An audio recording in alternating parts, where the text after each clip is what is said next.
Well, hello there, friends. Welcome back to Reflections for Restoration with Dr. Pitts. I am your guest host today, Myra Smith, and we are back for part two. We had such a robust conversation, and Eric left us on such a wonderful and meaningful note. He was sharing a very vulnerable reality for your coupleship, and that really made us know we had to come back for part two because it was so meaningful.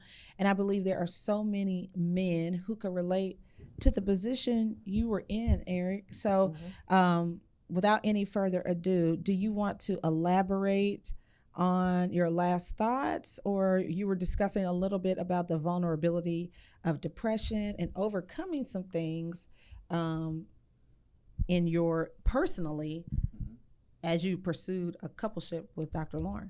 So where we left off basically was depression and what that looks like. For me, I didn't even know what it was. Like, I've heard about people being depressed. You know, you see the commercials. And let me say this, the commercials are very true. I don't know if you've ever seen the one where the person's literally holding up the smiley face, but behind them, that's real. So for me, as I was saying in the last podcast, is that I stopped caring about important things. And I had to be careful because it turned to, Chris Rock had something in his stand-up called selective outrage, meaning that you get upset selectively about things. I was selectively getting better. So the Holy Spirit just gave me that, by the way. That's good. Because on my days off and I didn't see Lauren, I was in my shell. Go to work, I could function at work. Cried in a couple of trails, a few times, literally just by myself crying. But on Sunday, it was football. And I just happened to be now married to a woman that loves football, even though we don't like the same team. So Sunday was all football for me yet. From 12 noon to 11 o'clock at night. So I would perk up in those times, not understanding the dynamic is, okay, so how can I be depressed and then perk up? You know what I mean? And it was like a switch. It was something I was, cognizant of. Like, I want to see Lauren. She ain't gonna see me looking crazy. Right. So I did those things and was able to. Go ahead, you're fine. She'll edit it out. The cord was showing on your arm. It's okay. Sorry. So with that, now I can look at it and say, well, I was able to control it, right? So, but depression for me was an awakening, and I think the joy in it, or the blessing, is I had been saved. So I knew that God was still present. And I know a lot of people that have gone through that, and they've had to take medication. They've had to go see doctors, they've had to go see therapists and all those things. I didn't have to do any of that.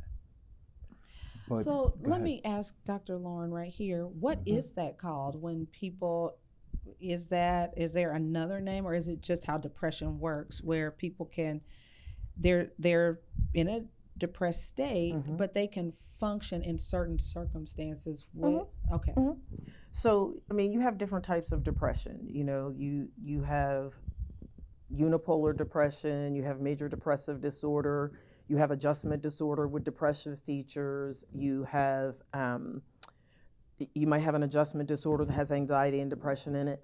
And that's a major reason why we as mental health practitioners do assessments, right? So the PHQ-9 is the assessment tool, bless you, the PHQ-9 is the assessment that we use to determine where the person is in the display of their depression symptoms. And it's just like anything else, right? You might not be happy or cheerful or in a fun space all the time, but there are certain environmental factors, right, that can influence and inform how you're showing up. So I tell people, yes, we use the Diagnostic and Statistical Manual. The DSM is what we use to really understand whether or not a person is showing criteria, and we use those assessments. But it can look very different from one person to the next, right? It can look very, very different. And it can be impacted by circumstances. It can be impacted situationally. So there's no cookie cutter approach to it. It is going to be a personal experience, even though there may be some comparable symptoms that are present from one person to the next. So it has to be assessed to really understand. And when we're looking at criteria, one of the things that we look at is how long the symptoms have been present and whether or not they're adjustments. So there's a lot that goes into determining, okay, is this major depressive disorder, or is this adjustment disorder with depressive symptoms, or some other disorder that has depression attached to it? Could you detect any of that going on in him? Because you didn't have on your therapy lens, right? You all were still. Well, let me touch on that. Thank you for saying that the way you said that, because my therapy lens is always on. You know, one of the things that they told us during orientation for my master's program was, once our therapeutic lens is on, you're not going to be able to take it off. They told us that we will not look at family members and friends and movies and TV. Like it's there, right? So you can't turn it off. So I'm assessing even when I'm not assessing. Interesting. Right? Okay. Now, I didn't label it depression. Okay. I knew that he was sad, and I knew that he was always in a great mood when we were around each other. But one of the things that I was consistently addressing with him was just that I can't be the center of your universe, right? I would ask him, and I would say it jokingly, not in a disrespectful way, what do you want to be when you grow up? And one of the times we had that conversation, he said to me that he believed that God's purpose for his life was to be my husband. I said, well, what if I die tomorrow? Right. It's like, what do I do with that, right? So I recognized that there was an air of idolatry going on in our relationship. And because of who I am, in my walk with God, I'm like, yo, that's not cool. Like, some women would be lapping that up like, oh my gosh, see, yes. No. And they would be the wrong person for him. And I'm like, ew. Yes. This is not good. Correct. And I'm going to need you to work on that and work that through and out, because I'm not interested in having nobody worship me. Right. No. Yes. We're not going to. I need you to worship God. Yes. First and foremost. Yes.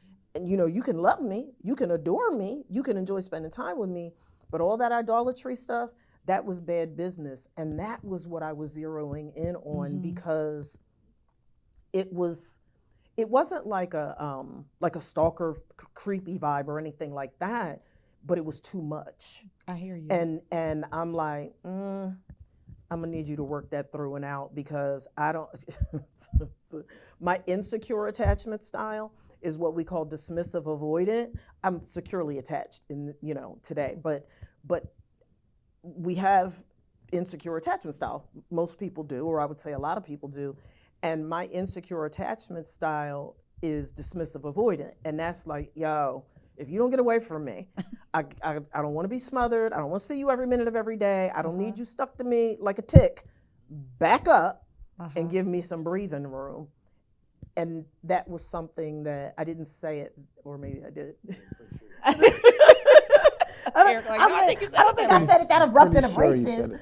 But the reality of it is that it was evident that something was off, but I didn't label it depression. And so I'm curious, how did you not disqualify yourself, because you had more information about you than she did? Right.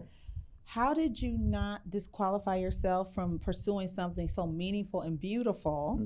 And how did you not disqualify him because you knew he was maybe going through something? It's a good question.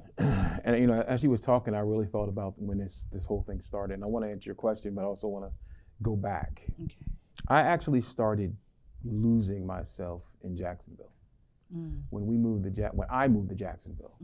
I'd lost my job, a job that I left New Jersey for, that was supposed to give me more money so I could now change in my life. I'm single now and send money to my kid's mom. And I was able to do that. I was able to do that very well. And when I lost that job, I didn't have a backup plan. It was like, you're moving to North Carolina, they gave you this job offer, they gave you the money that you were looking for. And when that when that job ended, so did all my, it literally took the wind out of my sail. And I tried to get other jobs while I was there, blah, blah, blah, this didn't work. She was in Jacksonville. I said, that's 5 hours away, you know. I said, if I move there, I gotta move there with a job. That was the plan. So I had a job, and I had a job secured. And when I got there, they were like, we don't have no job for you. I said, what? Like, I'm supposed to be going from like my orientation, you know?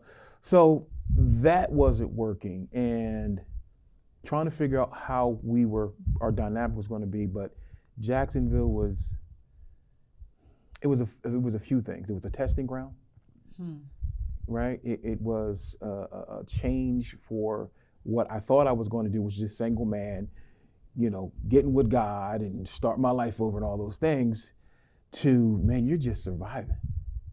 And you with this wonderful person, and you want to provide for, but everything's falling through. And so that didn't work. And then I did little, what do you call them? Those little jobs, those temp jobs, right? But just trying to stay afloat. And then my kid's mom now, she's in my ear because I'm not sending money. Right. So now she's like this, that, and the third. Perfect and storm. Oh my God, and she's beating me up, you know, blah, blah, blah. And so I felt different when we got in Jacksonville. And that's where it started, because I didn't want to leave her side. She then became my safety blanket. And she would, because I'm thinking about it now, and she was like, why are you up under me all the time, blah, blah, blah, blah. And I literally when she said glued to her hip, we would, because she was working on her dissertation, and you know, she was getting money or stipend for school, so she was good.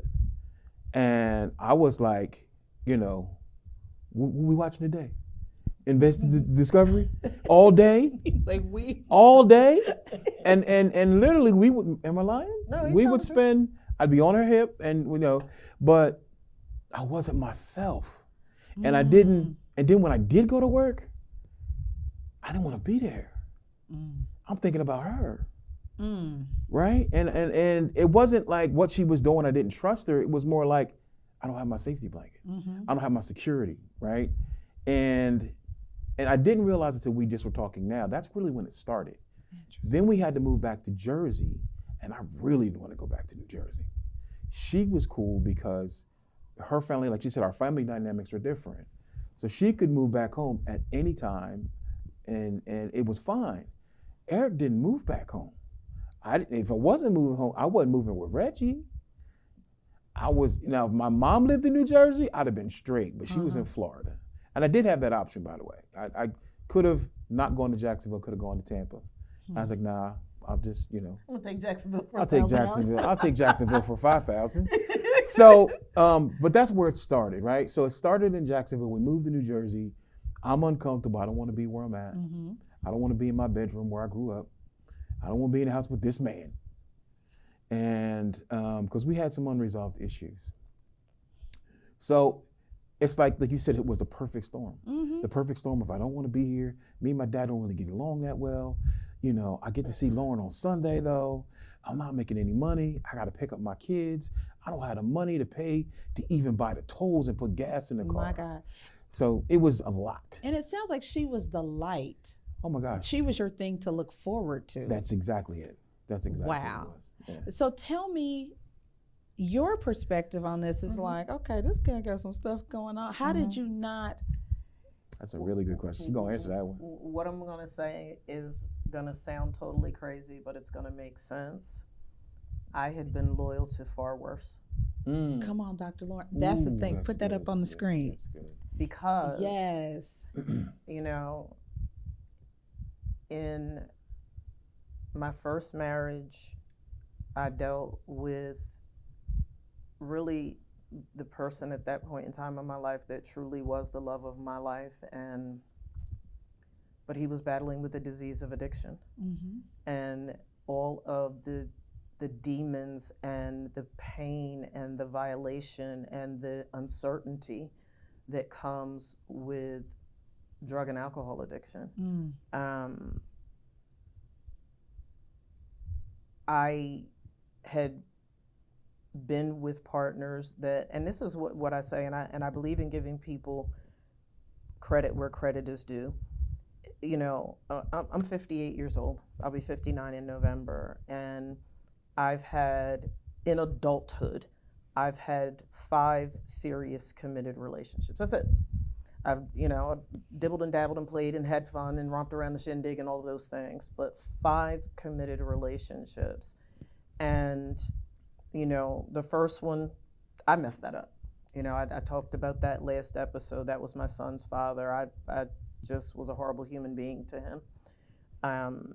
And the other person that I was with off and on for several years, I hurt him because, and folk know me, I'm totally transparent, and I hurt him to the core of his soul, and he never recovered from that because I was with him when I was dealing with my son's father and got pregnant with my son. Mm.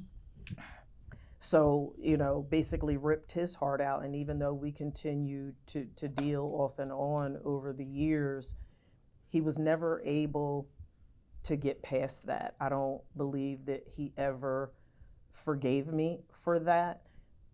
And it was one of those love-hate relationships, and he died in my arms. Wow. The other individual that I was with, he and I are actually cool today and what have you, but he self-sabotaged the relationship. He didn't think that he was deserving of someone like me. So it's been an interesting journey, and with all of the craziness that I had dealt with, there was just no way, if nothing else, I had to be a friend to him, right? And I had said to him when I offered to allow him to move in with me in Jacksonville, I literally said to him, this on the friend tip, because I'm good and grown, but my mom and dad ain't about no shacking. And I don't want to have a conversation with Paulette and George about why I'm living with somebody that I'm not married to. And I meant that thing, because I have a tremendous amount of respect and honor for my parents. And my dad's words, my dad said, I need you to pay attention. I'm like, pay attention to what? He said, you friend zone that man, and he has not left your side. Remember I said in the last episode, literally, he saved my life on 3 different occasions, right? So the way I see it is that God divinely orchestrated him losing his job in North Carolina. And I said this, and I'm saying this to the world, and if folk, 2 of them are already deceased, so if they take offense, oh well. But I told him that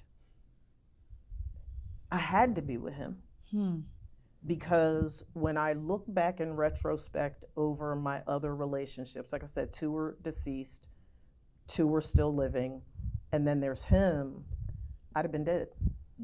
Wow. Yeah. For real. Yeah. I'd have been dead because drugs and alcohol was the issue for one. The other one doesn't handle, pain and crises and things of that magnitude very well. The other one, it's like each very strong in their own right, but literally, and I'll let him tell you the way he says it, but the mettle of Eric and Lauren has been tested from day one. From the very beginning, it's like he came into my life at a point where I was experiencing a health crisis. I was working on my dissertation. I'm going to school it was all the things. And none of that deterred him from staying committed to me. And then the icing on the cake, as I mentioned in the first episode, was when my big sister in Christ came to visit. And we're just riding around Jacksonville, just talking and laughing and going shopping in the whole 9. And she said, I know he may not be what you want, meaning just based on my norm, right? She said, but he's what you need. Yeah. And she ain't never lied. Wow. Yeah. She ain't never lied. Yeah. That's amazing. He ain't perfect. Who is? But he my chocolate kiss. I gotta say, Myra, I'm pretty special. He really is. So He really is. He says it in Wow. jest, but he is extraordinary in so many ways, flaws and all. And my mom said to him, I don't know what you're doing, but I've never seen my daughter this happy. that's what she said. Wow. That's when we were in Jacksonville. Her mom came to see her with Jackie. Yep, they came together. And- My and big she- sister and Grace and my mom And came she to was visit us sitting together. on the floor and, just as pleasant. And she's like, yeah, I don't know. She says, but I know my daughter and I've never seen her like this. And it was a blessing, right? But I wanted to make sure I answered your first question when you asked me about the depression and everything. So I have a tendency to go off the course. But, through it all, there's a sister in Christ that just says, we don't go through stuff, we grow through stuff. God was growing me because, as I said in the last podcast, we broke up. And I thought the timing was horrible. And but God didn't, because he's like, I got to get you right here.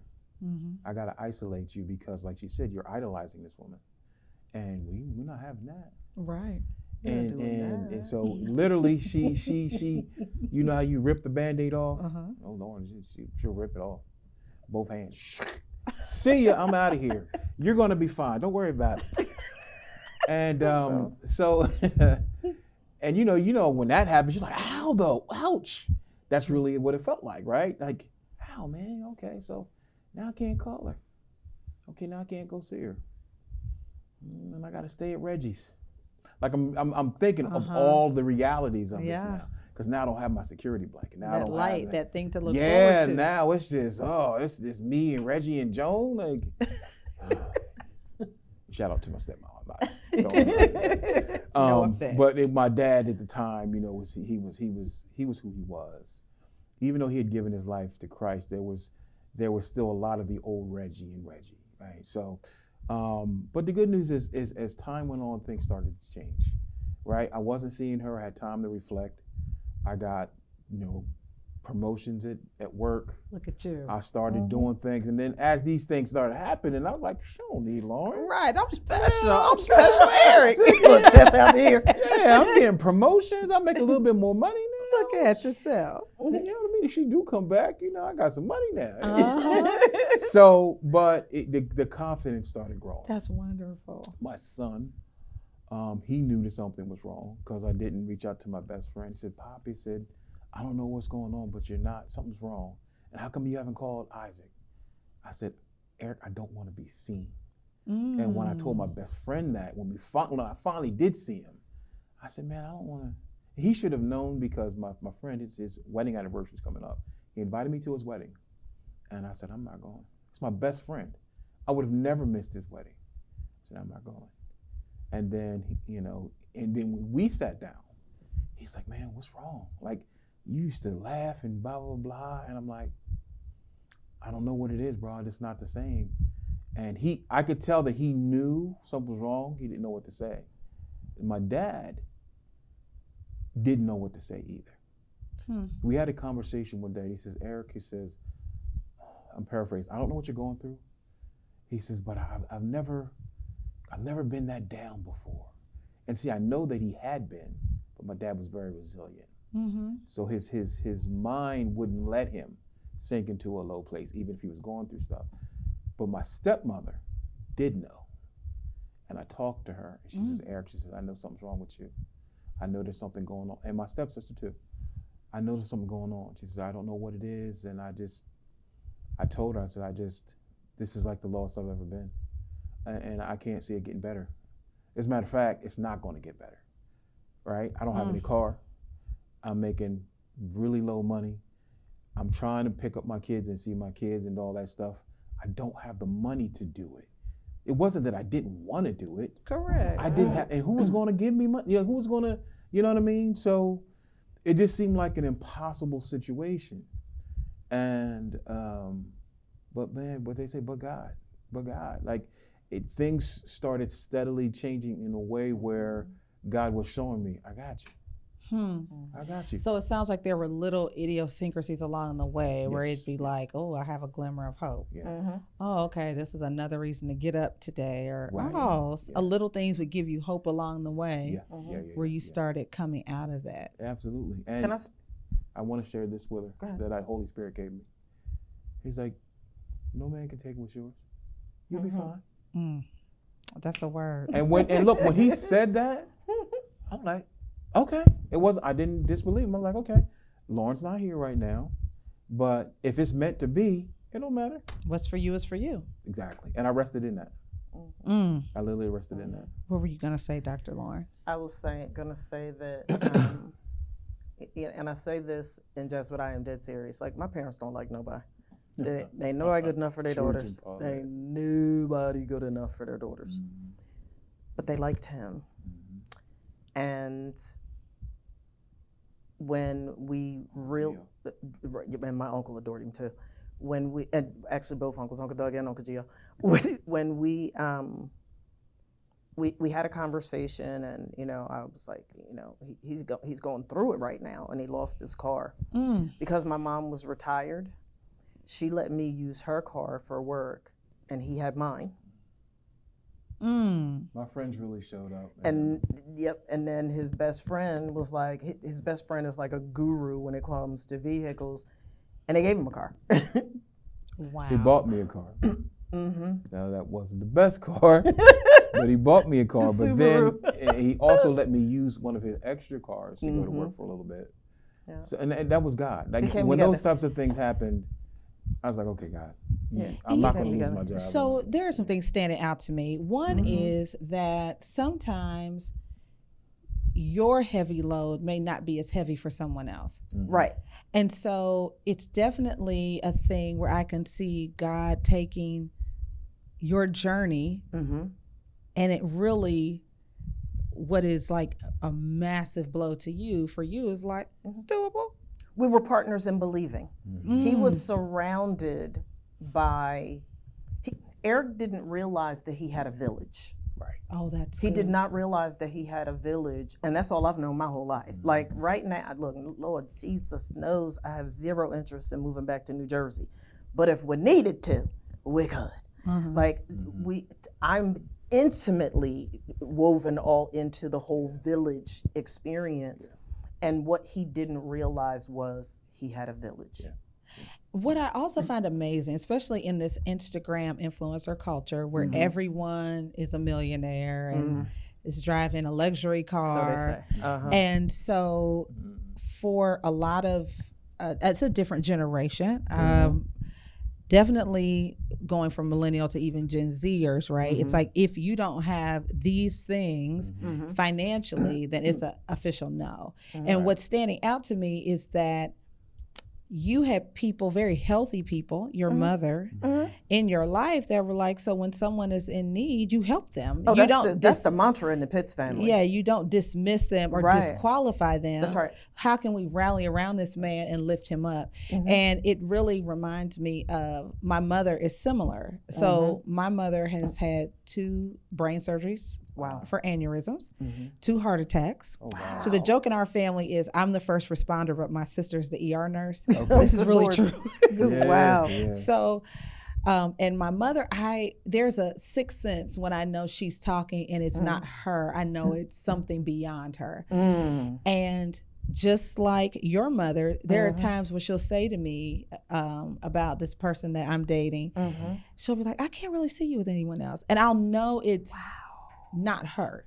And Ooh, I'll I be felt like, that. I got goosebumps. and I'll with be that one. like, Mom, but you don't understand. And she'll be like, no, I don't need to know that.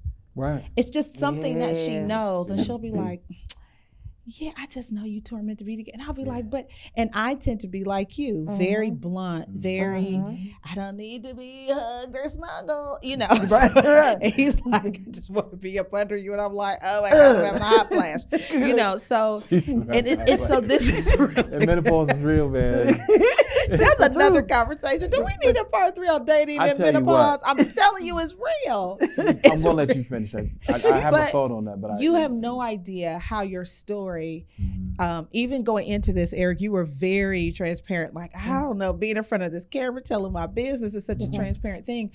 But can I just say, if just for me, it has provided reassurance that, sometimes things don't always look the way you think they'll look. Right. That's right. But it can be for you, even if it doesn't look like what's on Instagram or social media culture. You really have to have that.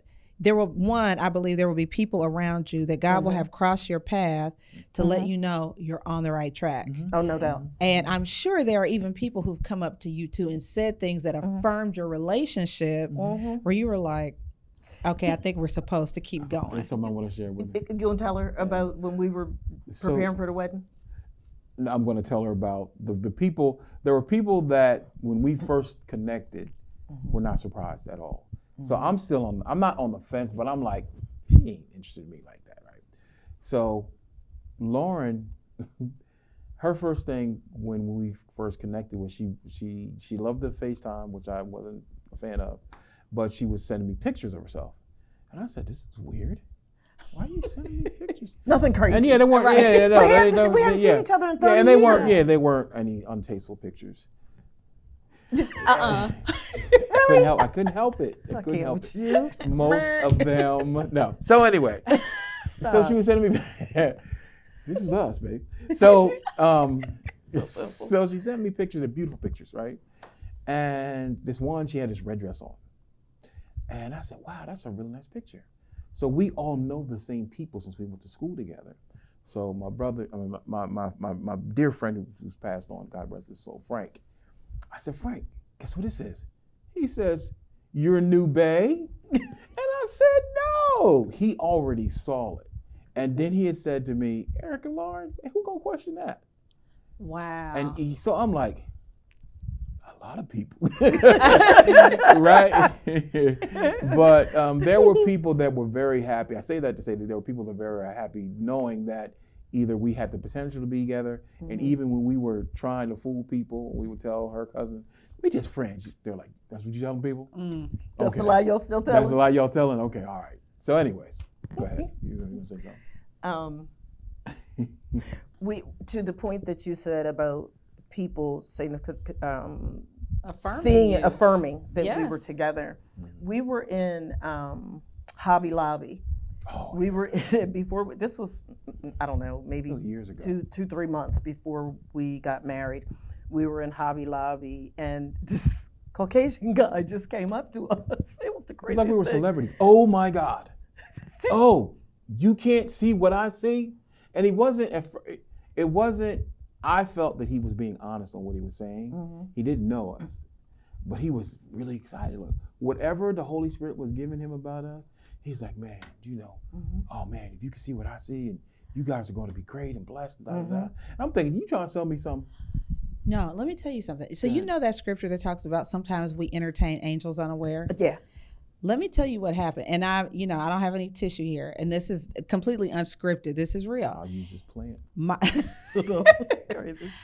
The person that I'm dating, we have had 2 experiences. We were having a very spirited discussion at the farmer's market at a restaurant. And we were trying to really get through to each other. And we're in a public place, so we're like, I'm trying to tell you, and he's like, the clenched teeth conversation is never good. This gentleman came over, a Caucasian gentleman, walks over to the table and says, I'm really praying for you two. I really hope you make it. Wow. And we were like, oh, wow. And it stopped us in our tracks, right? Like there's something about us that people are rooting for. And then we had not been dating that long. We were in a shoe store and we were kind of falling over each other to serve each other. It was really, and I was like, well, let me help you with your shoe. I mean, he has arthritis, and he was like, well, no, put your feet up here and I'll put your shoe on you. And we're not thinking about, and so this, the people were paying attention. Right. And so this young girl came over and she was like, man, I really hope what you two have finds me one day. Wow. And so when we argue, I'm like, did she know she hopes this she want finds all you? Because that I'm we ready to do? knock you out. Right. But it's really helpful when those synchronicities and those moments happen to let you know it doesn't have to be quote unquote perfect to be perfect for you. Right. Like there's Ideal. something ideal. And so I want to also offer this. And I've said this to my significant other a couple times, that the iron sharpening iron process is violent. Oh, absolutely. And sometimes, we use it in our Christian faith a lot, like iron sharpens iron, and we say it very casually, but that process is friction. It involves sparks and heat, and it can be, so when we talk about iron sharpening iron, that is not pleasant at all, but it's doing something in us to make us better. And this product, for everything that you went through as the person on the outside looking in, was absolutely worth it.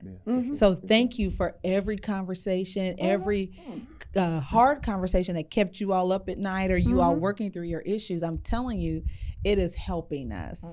And so I really appreciate you. He said I only talk about issues I was going 2 to say o'clock in the morning. 2 o'clock in the morning. Those healthy like, conversations or 2 o'clock. He was like, let me guess, it's 2 a.m. Yeah.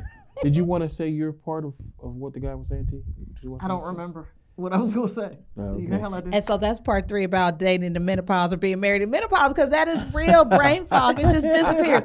Does it not? It just disappears. Yeah, You're just like, be like, whoop. He'd be like, what was you going to say, babe? I don't know. So Yeah.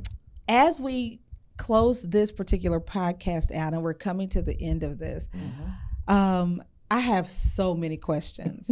And what words of encouragement, or what are the most meaningful parts of your relationship that you can offer us who are in this process? We're coming behind you. We've listened to your story. We're like, wow, I hope this finds me one day. What would you say are sort of the highlights of getting to the place you're at now? I will agree with you. Could I go first? But go ahead. Yeah, you go No, first. no, no, I don't no. want you to forget what you guys I'm not going to forget. All right. This one I won't forget. So at the end of the day, the difference is God. I got to say that first. The difference is God, and the seriousness about your individual walks with God. Because, and we've said this, I've said it to her, she said it to me back, the God that you serve, you love. And if I am putting my effort into being my best self and taking care of her, and she's doing her level best to honor her God and take care of me, right? And it because I think people overthink it. And I think that it shouldn't be as complicated as we make it. And I think that you can kind of self-regulate things to make it healthy and stable. And I mean that by, I'm a truck driver. And the stigmatism with truck drivers is that they're not loyal, and that they're going out and they're away from home and they're doing all these crazy things. Lauren and I, from the very beginning, had a healthy dynamic as far as calling, texting, how you doing, good morning, that we still do today. Wow. We could be in bed laying next to each other and she'll send me a good morning, babe, like I'm not there. And I'll send her a good morning, babe. Followed by that is whatever spiritual thing we have. Not one day goes by that we don't do that. Wow. And then throughout the day, because she's busy and I'm busy, I'm driving, we're checking in. But that's our norm. And what I'm finding and seeing is that there are people that don't purposely do that, but then they want you to do that. Like if we didn't start off talking and communicating and being open and honest and sending little texts here, this is how you're doing, don't set an unrealistic expectation for me now to do it and be mad. Yeah. It's got to be That's either good. from the front, this is what we're going to do, or That's not. good. So that's my short That's answer. excellent. Yeah. Everything that he said, and I'm going to put the clinical context in place for everyone. Eric and I, from day one, have been adults. Yeah. We have been adults, and I don't think he'll mind me saying this. I think he actually said it last episode that he had to learn how to be the priest of our home. He had to learn how to be the husband that God purposed him to be. He had to learn how to be a godly father. He had to learn how to demonstrate financial literacy and responsibility. There were things that he needed to learn from a man perspective that he didn't have mastery of when we started dating and when we ended up getting married. But one of the things that I absolutely positively love about him, and I said this to my cousin yesterday, is that he wakes up every day willing to be better. And I can live with that, right? It's like he knows what his work-ons are, and now that he truly has bought into the fact that he is safe with me, just as I know that I am safe with him, the transparency that you see here on this podcast is the transparency that he has all day, every day. And that has been a tremendous blessing. In my work as a therapist, one of the biggest issues that I see between couples is that people are coming into dating and they're coming into marriage with tracked and trailer fleets of unresolved baggage. And a good portion of it is connected to unresolved issues from their childhood. And the problem that that has in your committed relationship, whether you're dating or in marriage, is that people's wounds collide. And they think that the issue is, Dr. Pitts, we have a communication problem. Dr. Pitts, my husband is addicted to porn. Dr. Pitts, my wife has a shopping problem. Dr. Pitts, she's always disrespecting me and talking slick out my mouth. Dr. Pitts, he's always threatening to choke my neck. They think that all of these things, and that list is endless, they think that these things are the problem. They're not, they're the symptoms.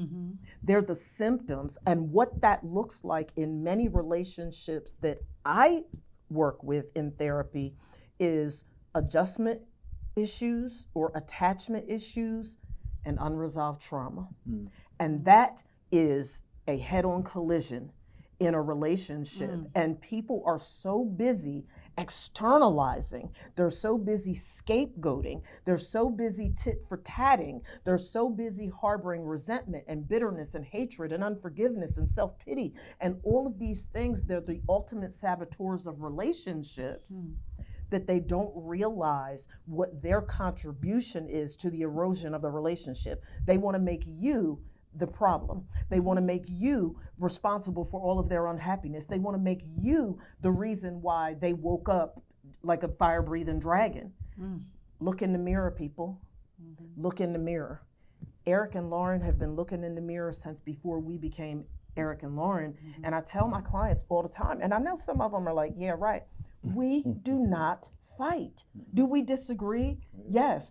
Do we do it passionately sometimes? Yes. But we've been married for over 5 years now, 5 years and a month almost. And we've been dealing with each other for going on 11. We have never screamed and yelled at each other. Oh, wow. We have never called each other out of our names. We have never disrespected each other in any way, shape, form, or fashion. We have remained committed every day of our lives as showing up as our adult selves. That's good. Do we have wounds from our childhood? Yeah. But he's working on healing his. I've been in therapy off and on since I was 18 years old. So 40 years worth of working on Lauren, but my ultimate therapist has been my relationship with God. Now, that's wonderful. And that threefold cord is not easily broken. Folk want to change partners like they change their undergarments. That's true. But you're taking you with you into the next. You are the constant. You're the common denominator. Yeah. So what does that mean? I'll put the bow on it this way. Look in the mirror and take responsibility and accountability for your unhealed wounds, so that you each aren't emotionally and relationally hemorrhaging all over each other, these innocent children that didn't ask to be here. Correct. And these family systems. Stop. and actually be courageous enough to heal. Beautiful. Yeah. Beautiful. I got something to say. Now, the only thing I wanted to say to add into is, and this is for the men looking in the camera. Look at me, camera. Our women want to feel safe. I think That's a shouting word right without women saying it, I think the number one thing is safety. But here's the thing, men. Well, let me finish. Men want to feel safe too, and we don't talk about that, right? So women want to feel safe, and we want to do our level best to let them get there. It's been my mission to let my wife know that she's safe with me, because there's a point where she didn't feel that, and now I think that she understands. Okay, yeah, I told her, what was it, about a year ago, babe, a year and a half. Let me steer the ship. Let me drive. Let me drive, right? Yeah. And I know, without her saying it, I know it was hard for her. And I think it's hard for a lot of women because y'all have had to be. Hands up. Y'all Hands have up. had You've had to wear the pants y'all and the have skirt. had to do Me? both, but it's not because you want to. Facts. And That's then, true. and then when it's time to make that shift, it's difficult because like, oh boy, where are we going? I'm not driving now. He gonna drive us off the cliff, Do a Right. brick wall. right? But again, if you are this is the conversation about ministry and dynamic, faith and trust. So when is the trust going to start? You got to give him the space to do it, and then I was say, gonna mention that earlier, and then too. say, okay, well I was right or I was wrong. He's got us. So that's it. That was my And I to that point, I said, I don't trust you, but I trust God, and I'm His daughter, and I'm walking this thing out in obedience because you said, Lord, in your word, wives, submit to your own husbands. I'm submitting. Please don't let him ride us head first into a brick wall. And does it make me nervous? Not really anymore, but there was a period of time where I was in the corner. I was rocking and shaking because I was like, oh my God. That'll probably be another Oh my podcast God. about transparency. But you know what I think that's also about is giving people the opportunity, right? It's like you don't hand over someone your whole life that you've worked for, but you give them certain bits and pieces to see how they handle it. So just like in the word, it says that if you are a good steward over small things, I'll make you ruler over many. It's like, well, let's start. It's okay to start small and say, okay, let's see how you handle this before I hand you over my whole kit and caboodle. You know what I mean? So, And that's fair. I think that is really good because you're right. When you have done a lot yourself and you're independent, especially at this big age, you know, when you're 50 and over, that's what I look like handing you over my whole life. You know, it's like, okay. So I think that those are real conversations. For sure. Go ahead, Dr. I know we trying to wrap up, but you keep saying good This stuff. is our third close. Look, you keep saying It's a good sermon. stuff. But here's the thing, right? Women profess to want a strong man. Facts. They profess to want to be provided for and protected. But you have some of these women out here That's a whole that nother show. want to keep wearing the pants, and submission is a curse word to them. Right. But Bishop said, stop tripping off of that. You're submitting to the mission. What is the mission of the relationship? And that's the problem that so many couples come into. They don't have no mission for the relationship. Okay. They all about the woo, woo, woo. And don't none of that matter when you're dealing with somebody that's having a health crisis and they bleeding internally and need to be blood transfused. Yeah. You ain't worried about, the big O word. Right. Folk are superficial. Oh, Put that's the word. put all of that superficial nonsense away somewhere and learn what it means to be the authentic, healed version of yourself. Wow. And when you are the authentic, healed version of yourself, and you encourage him to be the authentic, healed version of himself, guess what? You can go to sleep on the passenger side and be chilling.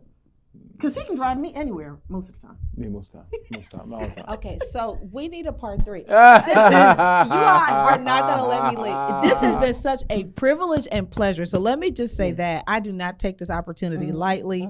You all are heavy hitters and heavyweights in the kingdom. And just as people in general, we started off as friends, now we're family. Yeah, we are. I consider it an honor to have been able to host this second episode of Reflections for Restoration with Dr. Pitts. You know what I want to do for the next episode, because now we've started a thing, and I think people want to hear this. Yeah. I would love to bring in this phantom significant other, because I would love to get you all's take, like in real time, just honestly. And let's do it. And with no preconceived ideas of, hey, this will work. Maybe it won't. It will just capture that on air. But I think what would be helpful is hearing the man voice. Okay. Right? Because I think I'm awesome. I think I'm wonderful. But Babe, she said awesome and looked at the camera. Really I'm awesome. But it really takes, I'm very interested in the truth. Yeah. And the authenticity and the anointing that you all have on this. I welcome that into my space so that I can grow, and I believe he would welcome that too, so we can grow. Awesome. And I think that would also help people to know, like, oh wow, because that's a vulnerable offering. But I trust you both. I trust your journey. I trust your story, and I would love that if that's okay with you. I think it's a great idea, and I would absolutely, positively love to do it. Yeah. That would be great. Same here. Look, I'm almost tempted. I'm almost tempted to give y'all one of my relationship tools and have you do it. Please do. Yeah, and we'll come back with our homework. You have a professional here. So okay, let's do it. I'll give it to you. I'll email it to you. Okay. Y'all do it. Send it back to me before the 26th of June, which is when we're scheduled to record again, if he can make that date. And I will prepare and I will share it with you beforehand so that you know the parts of it that I'm going to highlight so you don't feel blindsided. Yes, that would be great. Yeah. All right. This is good. Yeah. You guys have to tune in to this next episode. This is going to be transformative, informative. What have I done? because we want to grow. Yeah. So thank you so much for your time. Thank you so much for tuning in. Don't forget to like, share, subscribe. Share this with everyone, because so many people need this. We don't want them to miss out. That's right. Thank you so much. Thank you. I love it. So when